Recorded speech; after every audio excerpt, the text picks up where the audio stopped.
আমাদের মস্তিষ্ক জানেন তো কিছু নির্দিষ্ট নিয়ম মেনে চলে, কিন্তু কি হবে যদি সেই নিয়মগুলোই হঠাৎ করে ভেঙে যায়? চলুন আজ এই ব্যাপারটাই একটু তলিয়ে দেখা যাক। দেখব কিভাবে আমাদের ব্রেন কাজ করে, আর যখন সেই কাজে বড় ধরনের কোনো বাধা আসে তখন তার ফলটা ঠিক কতটা মারাত্মক হতে পারে। তো চলুন শুরু করা যাক। আর এই বিষয়টা বুঝতে হলে আমাদের এমন একটা গল্প দিয়ে শুরু করতে হবে যা নিউরোসায়েন্সের ইতিহাসকে বলা যায় একেবারে বদলে দিয়েছিল।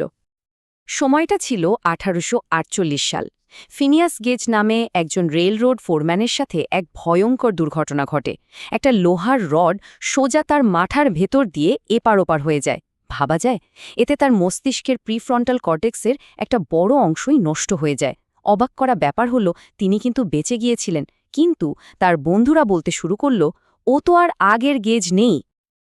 আসলে গেজের এই ঘটনাটাই ছিল প্রথম সত্যিকারের প্রমাণ, যা আমাদের চোখে আঙুল দিয়ে দেখিয়ে দেয় যে আমাদের ব্যক্তিত্ব, আমাদের সিদ্ধান্ত নেয়ার ক্ষমতা, এমনকি আমাদের পুরো পরিচয়টাই এই মস্তিষ্কের মতো একটা বাস্তব জিনিসের ওপর নির্ভরশীল।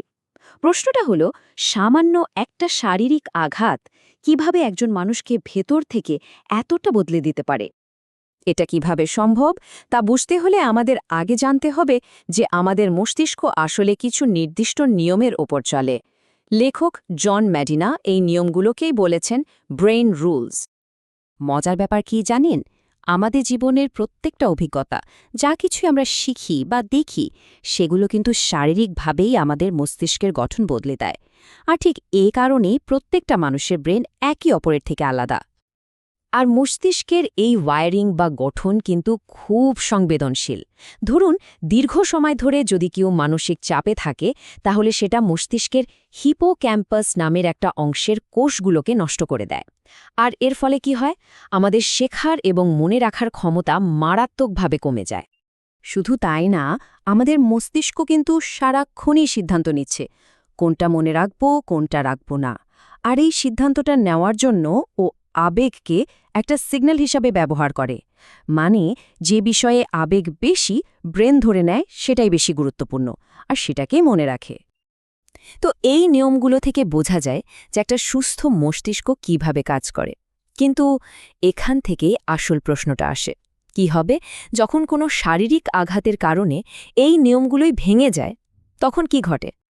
চলুন তাহলে পরের ধাপে গিয়ে দেখি কিভাবে এই বিষয়টা গবেষকদের ভাষায় একটা নীরব মহামারী বা সাইলেন্ট এপিডেমিকের রূপ নেয়।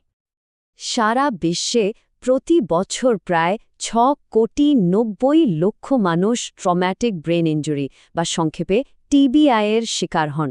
হ্যাঁ, সংখ্যাটা এতই বিশাল। দেখুন, এই টিবিআই কিন্তু শুধু মাথায় একটা সাধারণ আঘাত পাওয়া নয়, এর প্রভাব অনেক গভীর।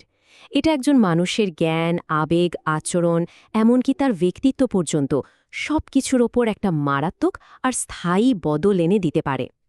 সাধারণত আমরা যখন ব্রেন ইনজুরির কথা ভাবি, তখন হয়তো স্মৃতিশক্তি কমে যাওয়ার মতো সমস্যাগুলোর কথাই মাথায় আসে।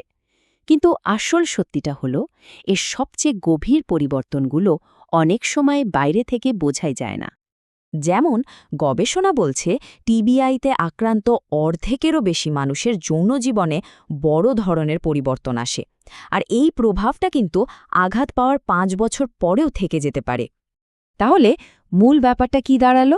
এই ধরনের আঘাতগুলো সরাসরি আমাদের পরিচয়ের মূলে, আমাদের সম্পর্কের গোড়ায় গিয়ে ধাক্কা দেয়। 2020 সালের একটা গবেষণা এই বিষয়টাকে আরও পরিষ্কার করে তোলে। সেখানে দেখা গেছে যে সম্পর্ক টিকিয়ে রাখার ক্ষেত্রে টিবিআই রোগীদের সাথে সুস্থ মানুষদের একটা বড় পার্থক্য তৈরি হয়।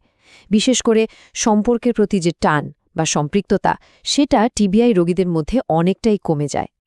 এই ডেটা থেকে পরিষ্কার বোঝা যাচ্ছে যে আঘাতের প্রভাবটা শুধু শরীরেই সীমাবদ্ধ থাকে না, এটা আমাদের আবেগ আর সম্পর্কের একদম ভিতটাকেই নাড়িয়ে দেয়। আর এই আলোচনাটা আমাদের আবার সেই মস্তিষ্কের মৌলিক নিয়মগুলোর কাছেই ফিরিয়ে আনে, আর এটাই আমাদের বোঝায় যে ওই নিয়মগুলো জানাটা আসলে কতটা জরুরি। দেখুন, একটা সুস্থ মস্তিষ্ক আমাদের একে অপরের সাথে জটিল সামাজিক সম্পর্ক গড়তে সাহায্য করে, যা আমাদের মানুষ বানায়। অন্যদিকে একটা আহত মস্তিষ্ককে ঠিক সেই সিস্টেমগুলোর সাথেই লড়াই করতে হয় যেগুলো এই সম্পর্কগুলো নিয়ন্ত্রণ করে, মানে নিজের সাথেই নিজের একটা লড়াই শুরু হয়ে যায়। সোজা কথায় বলতে গেলে একটা ট্রমাটিক ব্রেন ইনজুরি শুধু শরীরের একটা অংশকেই ভাঙে না, এটা মস্তিষ্কের সেই মৌলিক নিয়মগুলোকেই ভেঙে চুরমার করে দেয়, যে নিয়মগুলোর ওপর ভর করে আমরা মানুষ হিসেবে নিজেদের পরিচয় দিই।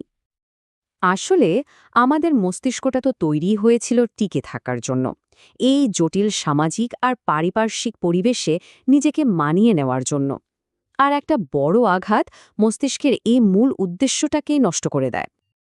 তাহলে সবশেষে এটাই বলতে হয়, মস্তিষ্কের এই নিয়মগুলো বোঝাটা শুধু কোনো জ্ঞানচর্চা নয়, এটা আমাদের পরিচয়ের একদম সারবস্তুটাকে রক্ষা করার জন্য জরুরি। প্রশ্নটা হলো, যদি আমাদের মস্তিষ্কই আমাদের পরিচয় হয়, তাহলে সেই পরিচয়কে আমরা রক্ষা করব কিভাবে?